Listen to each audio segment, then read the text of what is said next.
ધોરણ 10 વિષય સામાજિક વિજ્ઞાન પ્રકરણ 20 ભારતની સામાજિક સમસ્યાઓ અને પડકારો. સાંપ્રદાયિકતા દૂર કરવાના ઉપાયો જણાવો અથવા સાંપ્રદાયિકતાને દૂર કરવા કયા કયા પગલાં ભરવા જોઈએ. તો તમે જાણો સાંપ્રદાયિકતા, તો પહેલાં તો સાંપ્રદાયિકતા એટલે શું?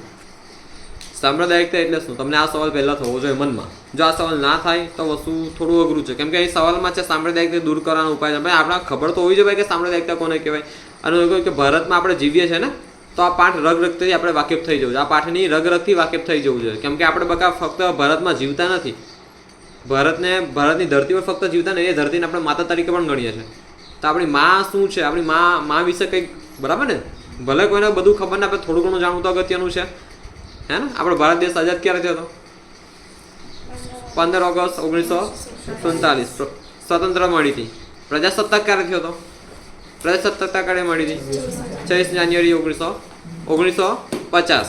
તો નોર્મલ આ બે વસ્તુ છે, તેનાથી તે ફક્ત યોગ્ય. આ તો ખાલી બર્થ ડેટ જેવું થયું, જન્મ તારીખ જેવું થયું. એમને શું ગમે છે, શું નહીં ગમતું, કયો રંગ ગમે મમ્મીનો, એવું તો તમને ખબર હોય. તો મમ્મીનું તમને ખબર હોય તો આપણે ભારત માતા વિષય થોડું ખબર હોવું જોઈએ, બરાબર? ચાલો ધ્યાન આપે. જો સાંપ્રદાયિકતા, તો ભારત બિન સાંપ્રદાયિક અને ધર્મ નિરપેક્ષ દેશ છે. જો બિન સાંપ્રદાયિક મતલબ કોઈ પણ સાંપ્રદાયને માનતો નથી. ધર્મ નિરપેક્ષ, બિન સાંપ્રદાયિક, ધર્મ નિરપેક્ષ, આનો અર્થ જ એવો છે કે કોઈ પણ ધર્મને માનતો નથી, કોઈની જો લેવા દેવા છે અને કોઈનો વિરોધ પણ કરતો નથી. ભારતના બંધારણમાં ક્યાંય એવું લખ્યું નથી કે હિન્દુ તેમનો ભારતનો મુખ્ય ધર્મ છે, એવું ભારતમાં લખ્યું નથી, બંધારણમાં લખ્યું નથી. કે એવું પણ નથી લખ્યું કે ઇસ્લામ કાં તો મુસલમાન ભારતનો મુખ્ય ધર્મ છે, કાં તો એવું પણ લખ્યું નથી કે ક્રિશ્ચિયન કાં તો ખ્રિસ્તી ધર્મ એ ભારતનો મુખ્ય ધર્મ છે, એવું લખ્યું કશે લખ્યું છે નથી. માટે સર્વધર્મ સંભાવ મતલબ કે બધા ધર્મ પ્રત્યે સમાન ભાવથી રહેવું, સમાન ભાવ રાખવો વગેરે તે ભારતના બંધારણમાં દર્શાવ્યું છે. મતલબ ભારત બિન સાંપ્રદાયિક, કોઈ પણ સંપ્રદાયને માનતો નથી, તેમાં કોઈનો વિરોધ પણ કરતો નથી, કોઈને નકારો પણ આપતો નથી અને ધર્મ નિરપેક્ષ દેશ છે. તેથી સંકુચિત સાંપ્રદાયિકતાનું આચરણ બંધારણની ભાવનાની વિરુદ્ધ છે. સંકુચિત સાંપ્રદાય મતલબ કે કોઈ એક જ ધર્મ પ્રત્યે, જેમ કે હિન્દુ પ્રત્યે અથવા મુસ્લિમ પ્રત્યે. જેમ કે હું પાકિસ્તાનની વાત કરું તો પાકિસ્તાનના બંધારણમાં ચોખ્ખું લખેલું છે કે મુસ્લિમ અથવા ઈસાઈ જે પણ એમનો ધર્મ છે તે રાષ્ટ્રીય ધર્મ છે. હું શ્રીલંકાની વાત કરું તો બુદ્ધ વિશે ચોખ્ખું લખેલું કે બુદ્ધ તેમનો પાકો મતલબ જે મુખ્ય ધર્મ છે. હું બાંગ્લાદેશની વાત કરું તો બાંગ્લાદેશમાં એવું લખેલું છે ઇસ્લામ તેમનો મુખ્ય ધર્મ છે. જ્યારે ભારતનું જેવું છે કે ભારતમાં એવું કશું લખ્યું છે નથી. બધા ધર્મને સમાન આવકાર મળે છે. કોઈ ધાર્મિક જૂથ કે સમુદાય કોઈ કારણસર બીજા ધર્મ કે સંપ્રદાયનો વિરોધ કરે છે ત્યારે સાંપ્રદાયિક તણાવ ઉત્પન્ન થાય છે. કેવો તણાવ? સાંપ્રદાયિક તણાવ.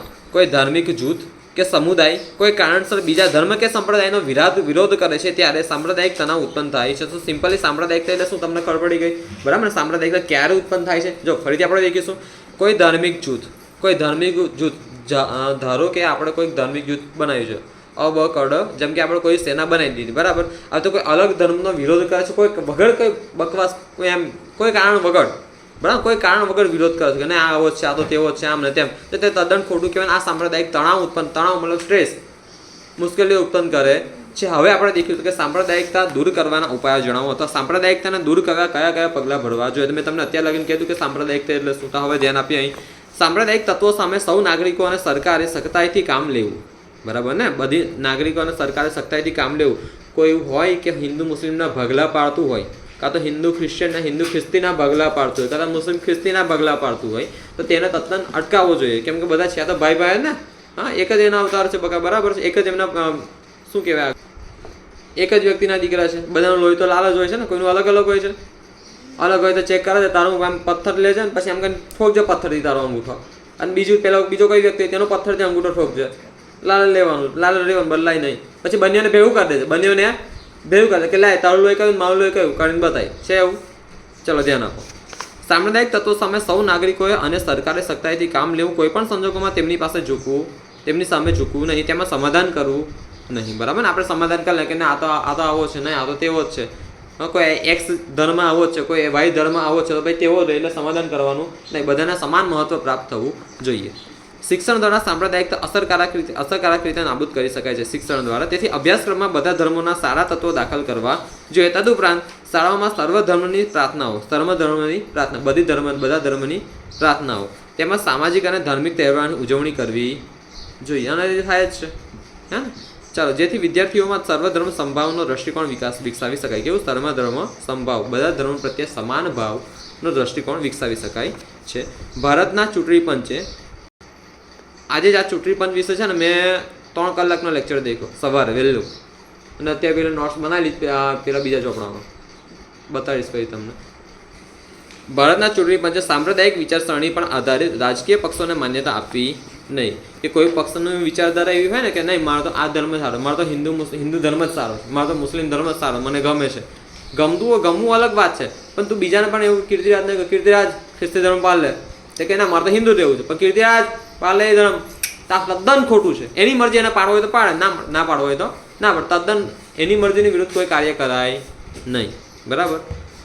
ચૂંટણી માટે ખાસ આચારસંહિતા બનાવીને તેનો ચુસ્તપણે અમલ કરવો અને કરાવવો. ચૂંટણી માટે અમુક આચારસંહિતા બરાબર છે ને, કે તમે બળજબરીપૂર્વક કોઈને વોટ નહીં અપાઈ શકો. ચૂંટણીમાં આચારસંહિતા એ પણ હોય કે પૈસા આપીને વોટ ખરીદી શકાય નહીં, તો ઘણા લોકો પૈસા આપે છે. અને બીજી વાત, પૈસાની જગ્યાએ અત્યારે પેલું નવું ચાલે છે, બિરયાની છે, ખંભો છે, બરાબર.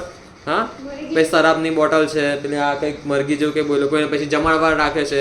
ત્યાં હવે અત્યારે પૈસાની જગ્યાએ છુપી બારીએ પૈસા પણ અપાવાય છે ને. હું એવું નથી કહેતો કે આ બધી જ જગ્યાએ નથી થતું, હું તો એવું કહું કે આપણા ગામમાં પણ આ વસ્તુ થાય છે. સાચી વાત ને, આપણા ગામમાં પણ થાય છે આ વસ્તુ, તદ્દન ખોટું છે.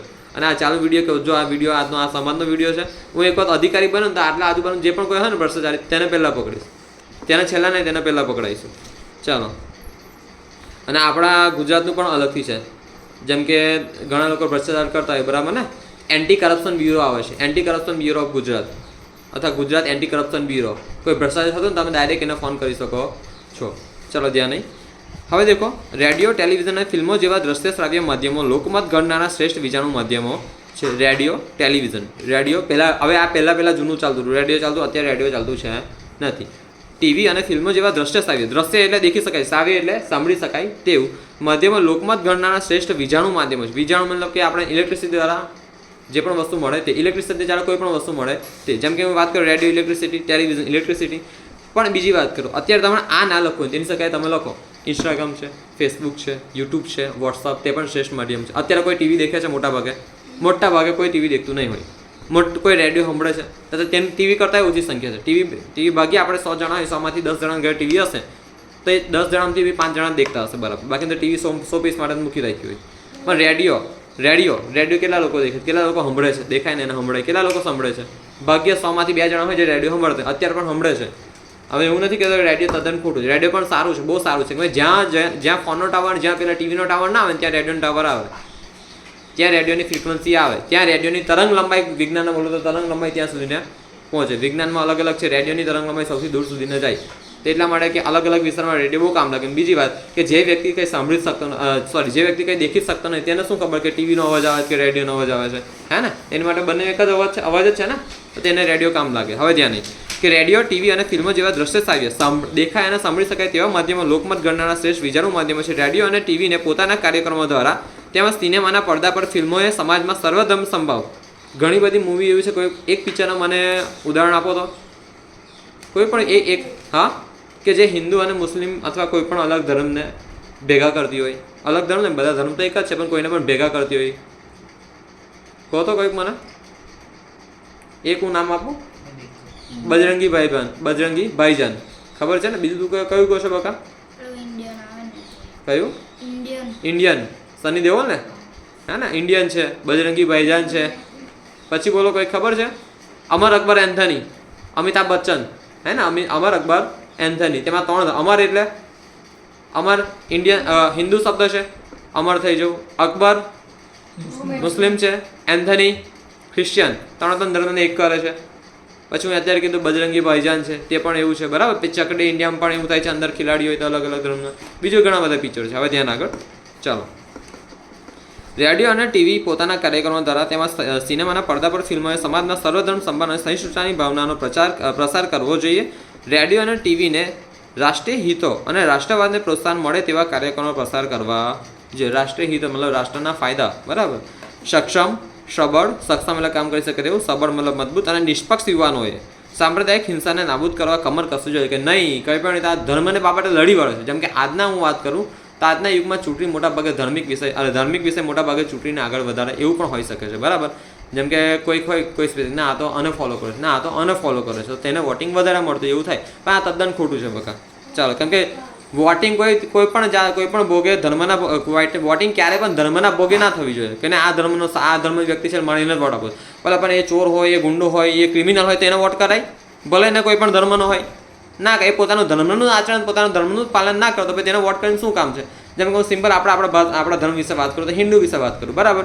હવે કોઈ એક અલગ છે, જેમ કે એક મનુભાઈ છે, કોઈ પણ છે મનુભાઈ, તો મનુભાઈએ વોટ કરે છે, મનુભાઈ સિમ્પલી ઊભા રહી છે, મનુભાઈ ચૂંટણી લડવા ઊભા રહીએ. આ મનુભાઈ આપણા હિન્દુ છે એટલે મોટા ભાગના શું કરશે, હિન્દુની જનતા મનુભાઈને વોટ આવશે. બીજો કોઈ અલગ ધર્મના વ્યક્તિઓ છે તો તેને વોટ આપે નહીં. પણ મનુભાઈ ગુંડો હોય, ક્રિમિનલ હોય, જો ભાઈ મનુભાઈ કોઈ હોય તો હું ખોટું કહું છું, કોઈ છે નહીં કોઈનું મમ્મી પપ્પા, કોઈ કાકા બાકા મનુભાઈ, તો હું ખોટું માફી ચાહું છું, એવું કોઈ હોય તો ચાલો, ખાલી આમ એક્ઝામ્પલ તરીકે યુઝ કર્યું છે.